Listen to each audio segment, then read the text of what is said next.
Um ano dos atos que marcaram o 8 de janeiro e as perspectivas políticas e econômicas para este ano de 2024 são assuntos da minha entrevista com o jurista e presidente do IBEDAPT, Dr. Kiyoshi Arada.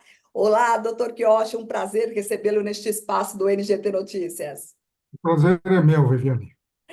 Doutor Kiyoshi, vamos começar aí fazendo um balanço sobre um ano dos atos de 8 de janeiro, dos quase 2.000 presos que foram detidos aí no dia 8 e no dia 9 de janeiro de 2023, cerca de 70 continuam atrás das grades, 65 sem julgamento. As investigações continuam atrás dos financiadores dos atos. Como o senhor enxerga os inquéritos aí em torno dos acontecimentos de 8 de janeiro? Bom, todas essas prisões está derivado de vício de ilegalidade, né? Quer dizer, muitos foram presos no dia seguinte, bem longe do local. Quer dizer, que não prenderam em flagrante os que estavam lá dentro fazendo o quebra-quebra, entendeu? Aí eles acabaram prendendo quem pessoa que não estava lá e, e o inquérito é falho, é ilegal. E o julgamento, idem. Começaram a fazer julgamento virtual para evitar a sustentação oral dos advogados, assim, criticando, como fez aquele ex-desembargador aposentado, que chamou todos os ministros de pessoas mais odiadas do planeta, entendeu? Então, para evitar isso, agora estão fazendo o julgamento virtual. Isso daí é ilegal também. Por quê? Porque evita a comunicação de um ministro com outro. Um não sabe o que o outro está falando, não sabe dos argumentos. No plenário físico, um ouve argumento do outro e, eventualmente, ele reformula seu ponto de vista. Isso aconteceu com o julgamento de FAO. Estava 6-2 a favor da cobrança apenas em 2023. Rosa Weber pediu destaque, foi para o plenário físico. No físico, por unanimidade de votos, mandou cobrar a partir de 2023, 22, entendeu? Doutor, que eu achei ainda falando aí dos atos de 8 de janeiro, a cerimônia Democracia Inabalada marcou um ano dos atos, né? Foi um evento político com a presença de diversas autoridades, mas governadores não foram ao ato e o presidente da Câmara, Arthur Lira, também se ausentou. O evento perdeu a importância política sem a presença de governadores e principalmente do sudeste do país? Sim, foi um evento infeliz, né? Esse episódio triste era para ser sepultado, não é para ser comemorado como se fosse uma coisa boa. Então, o tiro saiu pela culatra, porque os governadores não deram a mínima, deputados e senadores que foram derrotados na CPMI não deixaram eles investigar direitinho, soltaram o verbo em cima, entendeu? Meteram o pau em cima do governo, entendeu? Porque é, impediu o surgimento da realidade dos fatos no dia 8 de janeiro, entendeu? Então, se o tiro saiu pela culatra, não vejo nada de positivo nessa infeliz iniciativa de comemorar algo que deveria ser esquecido. Doutor, que eu achei até o presidente da Câmara, Arthur Lira, no final das contas, disse aí que ele tinha um problema com um parente no médico, mas ele chegou a falar para algumas fontes, dizendo aí que ele tinha uma insatisfação com o nome do evento, que era a reconstrução, como se o Congresso não tivesse aí permanecido durante os 4 anos do governo Bolsonaro, atento à democracia do país. Eles mudam o significado das palavras, né? Violam o significado etimológico da palavra. Reconstrução é algo que acontece depois da destruição, como, por exemplo, na Segunda Grande Guerra. Então, foi até criado um banco de reconstrução, né? De desenvolvimento para auxiliar os países devastados pela Grande Guerra, né? Não tem nada de reconstrução. O país não foi demolido, não foi devastado. Doutor, quero falar agora sobre o Ministério da Justiça. O ministro Flávio Dino deixa o cargo e a vaga vai para o ex-ministro do STF, o Ricardo Lewandowski. Foi uma escolha acertada aí para o cargo? Olha, nesse imenso Brasil, parece que há falta de nomes de inteligências brilhantes para ocupar determinados cargos, né? São sempre os mesmos, né? Pulando de um galho para o outro. O ministro Dino ainda não deixou o ministério. Ele está acumulando o cargo de ministro do Supremo Tribunal Federal, o que é inconstitucional. Não importa que ele não tenha tomado posse e entrado em exercício. A verdade é que ele já foi nomeado como ministro do Supremo Tribunal Federal, então ele tem um cargo. Agora, ele continua no ministério e o Ricardo Lewandowski, que foi nomeado para o ministério, vai tomar posse em fevereiro, quando o outro vai assumir o Supremo Tribunal Federal. É muita confusão.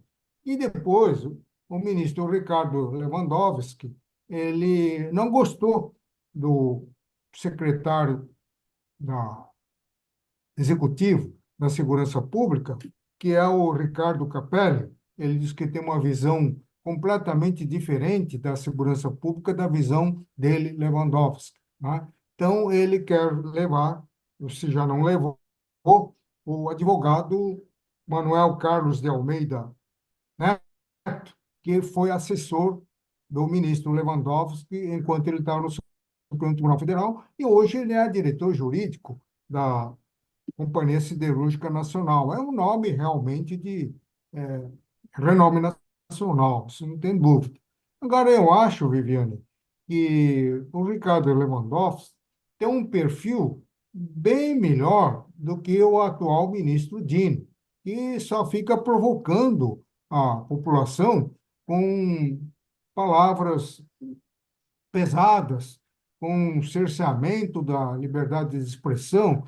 O ministro Lewandowski, como ex-ministro do Supremo Tribunal Federal, ele é mais ponderado, ele é mais diplomático nessa área e não vai jogar farpas para tudo quanto é lado, como o atual ministro vem fazendo, né? E, doutor, que eu acho na questão da segurança pública, né? Porque realmente a gente enfrenta um problema muito sério no país inteiro da segurança pública, que foi uma falha aí do primeiro ano do governo Lula. Como que a gente espera aí o ministro Lewandowski à frente aí da pasta Justiça e Segurança?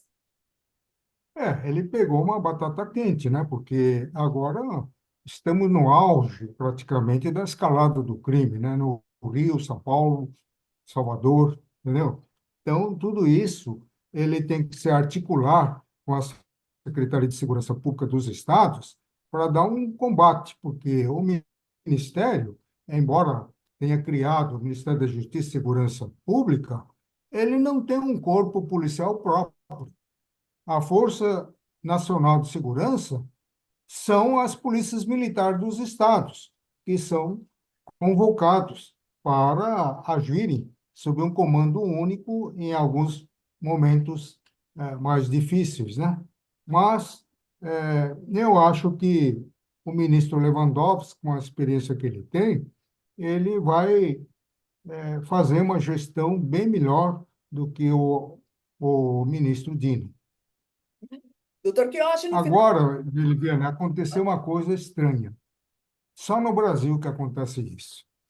O Ricardo Capelli vai perder a secretaria. Então, o presidente Lula está quebrando cabeça para encontrar um cargo compatível com o brilho da inteligência dele e a colaboração que ele deu ao governo nesse um ano.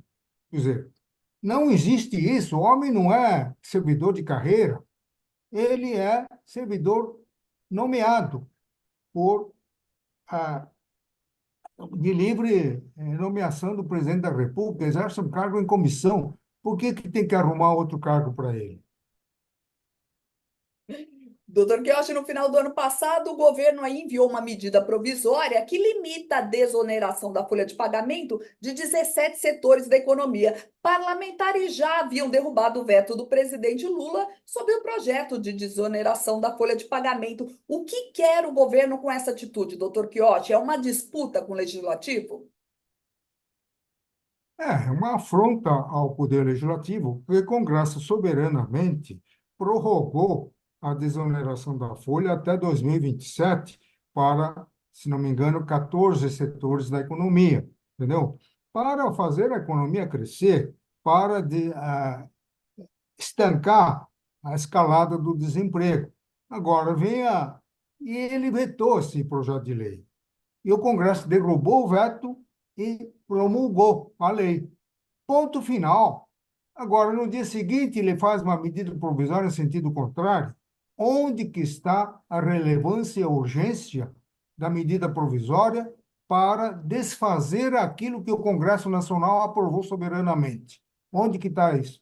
Agora, o Partido Novo ingressou com uma ação direta de inconstitucionalidade, pedindo a anulação dessa medida provisória. Não é por aí, poderia se resolver no âmbito interno do Congresso Nacional. As duas casas poderiam rejeitar liminarmente a medida provisória e devolver para o governo. Ponto final. Entendeu? Sem dúvida, doutor Agora, Kiyoshi. foi parar no Supremo Tribunal Federal. Vai que um ministro referende a medida provisória, dizendo que medida provisória pode mudar a lei. Entendeu? Então, você está correndo um risco desnecessário. Sem dúvida, doutor Kiyoshi, a gente vê que sempre nessas disputas entre executivo e legislativo sobra aí para o judiciário e depois reclama-se aí da judicialização da política, não é mesmo? O Judiciário, o Supremo Tribunal Federal, vem funcionando como apêndice do Executivo Federal, né? Doutor Quioche, vamos falar sobre as perspectivas agora para o ano de 2024. Na questão econômica, o maior desafio deve ser a gestão das contas públicas, né? E no lado político, vamos ter ainda muita disputa do executivo com o Congresso para aprovar aí pautas de interesse do governo. O que vem por aí esse ano, doutor Quioche? O país deve conseguir acertar o rumo aí para cumprir a meta do déficit zero? De jeito nenhum. O governo está sinalizando, né, que a meta da inflação será cumprida. Nunca. Quem consome produtos diariamente sabe que houve uma escalada da inflação, as coisas estão subindo de uma forma absurda. Então, não vai conseguir a meta da inflação e muito menos a meta de zerar o déficit público. Isso nem sonhando. Enquanto ele fala em zerar o déficit público, ele está aumentando a despesa. Agora ele abriu um concurso, que já estão chamando concurso Enem, não é? Para nomear 6.950 servidores públicos, entendeu? Isso em plena crise em que o governo supostamente estaria empenhado em zerar o déficit. Isso é brincadeira.